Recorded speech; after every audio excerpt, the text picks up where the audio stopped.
शिव जी ने कहा कि हे माँ, जब मेरे दो बड़े भाइयों को नहीं मिला पिताजी, तो मैं तो कोशिश ही नहीं करता, परंतु माँ मेरी एक प्रार्थना है। तो माता ने कहा कि बोलो क्या चाहते हो? कि मुझे जन्म मरण रहित कर दे, मुझे अमर कर दे माँ, मैं तो यही मांगता हूँ आपसे। तब माँ ने कहा, प्रकृति देवी दुर्गा ने कहा कि बेटा ये नहीं हो सकता, जो पैदा हुआ है इस 21 ब्रह्मांड में उसका जन्म होगा, जो जन्म हो गया उसकी मृत्यु होगी, जो पैदा हुआ उसकी मृत्यु होगी, और जो मर गया उसका पुनर्जन्म अवश्य होगा, चाहे किसी भी योनि में कर्म आधार पर वो चाहे। अमर नहीं कर सकती। पुत्र में एक विधि बता सकती हूँ जिसके कारण तेरी आयु सबसे ज्यादा हो जाएगी। भगवान शिव ने कहा कि माँ ऐसी ही कृपा कर दो। तब देवी ने कहा कि पुत्र तू ज्यादातर मेडिटेशन करया करे, और मेडिटेशन करते करते अपने श्वासों को, प्राणों को 10वें द्वार पर स्थिर कर दिया कर, श्वास कम से कम आने दिया कर, और ठंडे क्षेत्र में रहा कर ताकि तेरा शरीर खराब ना होए। उसके बाद भगवान शिव ज्यादातर ध्यान समाधिस्थ रहते हैं और अपने श्वासों को रोक लेते हैं। श्वासों के आधार पर ही ये सब प्राणियों की आयु निर्धारित है। उसके बाद फिर इन तीनों से कहा कि तुम जाओ सागर मंथन करो। पहले माई ने कहा कि तुम पहले मेरे से सृष्टि रचना करो, मुझे ही पत्नी बनाकर तुम तीनों यहाँ के सृष्टि रचना करो। तब इन तीनों ने कहा, हे माँ, माता नार पुत्र की होई, हे जननी ये कहाँ अगत होई। तब माँ ने कहा कि बेटा मैं तुम्हारी परीक्षा ले रही थी और ये देख रही थी तुम भी अपने पिता की तरह ही ऐसे हो या तुम्हारे अंदर कोई विवेक है। ठीक है, तुम जाओ फिर सागर मंथन करो। अब दूसरी बार फिर सागर मंथन किया। जब सागर मंथन किया उसमें 3 रूप माई नहीं अपने बनाए इस दुर्गा ने। ये सिद्धि होती है, एक सिद्धि वो चोलेदार है, चोले माने शरीर। 3 रूप बनाए और 3 लड़कियों के रूप में बाहर आई।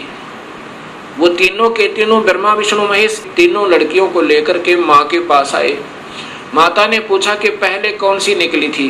कि ये, उसका नाम सावित्री रखा, वो ब्रह्मा से ब्याह दी। दूसरी का नाम लक्ष्मी रखा, वो विष्णु से ब्याह दी। और तीसरी का नाम उमा रखा, वो शिव से शादी कर दी। और तीनों से कहा कि अपनी अपनी पत्नियों को लेकर अपने अपने लोक में जाओ और अब ये सृष्टि प्रारंभ करो। यहाँ से ये काल सृष्टि प्रारंभ हुई। अब इसी का प्रमाण आपको देवी भागवत महापुराण में देता हूँ, तीनों की शादी का। अब देखिएगा, वही देवी भागवत महापुराण गीता प्रेस गोरखपुर से प्रकाशित श्रीमद् देवी भागवत महापुराण केवल हिंदी, गीता प्रेस गोरखपुर से प्रकाशित। और इसी का वही 3रा स्कंद चल रहा है। इसमें देखिएगा यहाँ पर,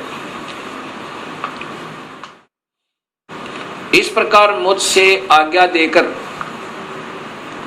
प्रसन्न वदना भगवती जगदम्बा ने भगवान विष्णु से कहा, विष्णु मन को मुग्ध करने वाली इस महालक्ष्मी को लेकर अब तुम भी पधारो। महालक्ष्मी से ब्याह कर दिया। यह सदा तुम्हारे वक्षस्थल में विराजमान रहेगी, इसमें किंचित मात्र संदेह नहीं। और फिर बताया कि तुम सतोगुण हो,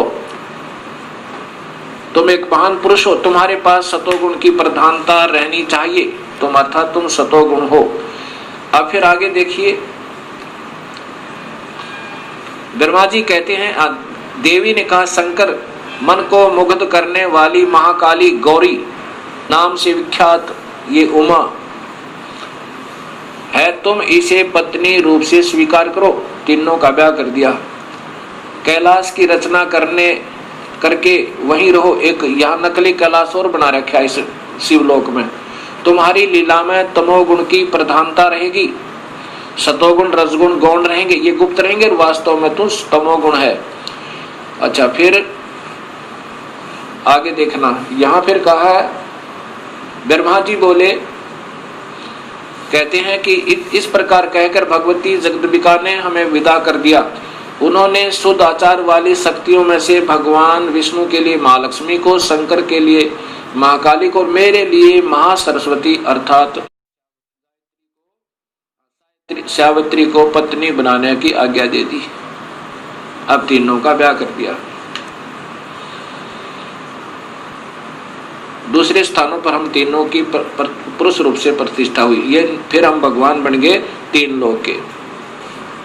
अब ये ऐसे काल सृष्टि प्रारंभ हुई। अब इसी का प्रमाण आपको गीता जी में देता हूं। अब देखिएगा, श्रीमद् भगवत गीता, गीता प्रेस गोरखपुर से प्रकाशित,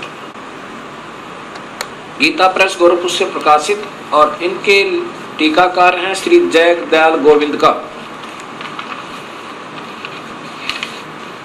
श्री जय दयाल गोविंद का।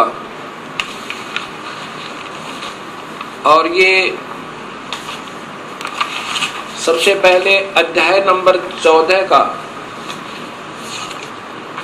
प्रथम श्लोक सुनिए इन्हीं की भाषा में। वैसे तो इन महापुरुषों को विशेष ज्ञान नहीं था, कोशिश की इन्होंने सरलार्थ करने की ढंग से, परंतु सूक्ष्म वेद का ज्ञान न होने से अधूरा पुधूरा ही किया। फिर भी जहां तक इनकी बुद्धि काम की उन्हीं के आधार पर बताता हूं कि ज्ञानों में भी अति उस उत्तम परम ज्ञान को फिर कहूंगा जिसको जानकर सब मुनिजन संसार से परम तर मुक्त होकर परम सिद्धि को प्राप्त हो गई।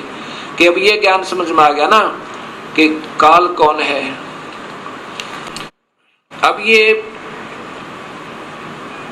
अब ये ब्रह्म भगवान स्वयं ही कह रहा है कि अब वो उत्तम ज्ञान तुझे फिर बताऊं अर्जुन, जिसको समझ गए और फिर मेरे जाल से सब निकलने की चेष्टा कर जाते हैं, करते हैं, वो निकल जाते हैं।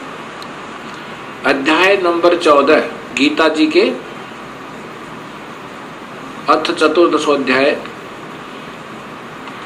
अब इसका अर्थ है कि ज्ञानों में अति उत्तम ज्ञान, ज्ञानों में भी अति उत्तम उस परम ज्ञान को मैं फिर कहूंगा जिसको जानकर सब मुनिजन इस संसार से मुक्त होकर परम सिद्धि को प्राप्त हो गए।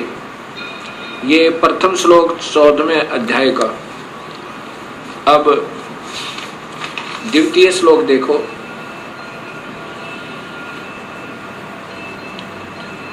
इस ज्ञान का आश्रय करके, धारण करके मेरे स्वरूप को प्राप्त हुए पुरुष सृष्टि के आदि में उत्पन्न नहीं होते और प्रलय काल में भी व्याकुल नहीं होते। अब इसकी मूल संस्कार देखिए दूसरे श्लोक की। ये इन टीकाकारों ने स्वयं ज्ञान न होने से उलझ पुलझ कर देते हैं। क्या लिखा है? इदम ज्ञानम उपाश्रित मम, मेरे इस ज्ञान के आश्रित होकर, जो ज्ञान मैं तुम्हें बता रहा हूं, साधर्म्यम आगता, यानी सत भक्ति करने वाले, सत भक्ति का आश्रित लेकर के, सर्गे अपीन उपजायन्ते, यानी ये सृष्टि के विनाश पर फिर दोबारा उत्पन्न नहीं होते और प्रलय में वे कभी दुखी नहीं होते, वो फिर अविचल हो जाते हैं। फिर देखो, इदम ज्ञानम आश्रित्य मम, मेरे इस ज्ञान का आश्रय लेकर जो मैं अब बताऊंगा, साधर्मम आगता, सत भक्ति करने पर आश्रित हो जाने वाले, सत भक्ति करने वाले, सर्गे माने सृष्टि के प्रारंभ में फिर कभी नहीं उपजते और प्रलय में भी उनका विनाश नहीं होता। ये सीधा अर्थ बना है। अब यहाँ विचार कीजिए, ये टीकाकार कहते हैं कि इस ज्ञान को आश्रय करके अर्थात धारण करके मेरे स्वरूप को प्राप्त हुए। गीता जी के 11वें अध्याय के 47, 48 और 53 और 54 में स्पष्ट किया है कि मुझे, मेरे स्वरूप को तो कोई प्राप्त हो ही नहीं सकता।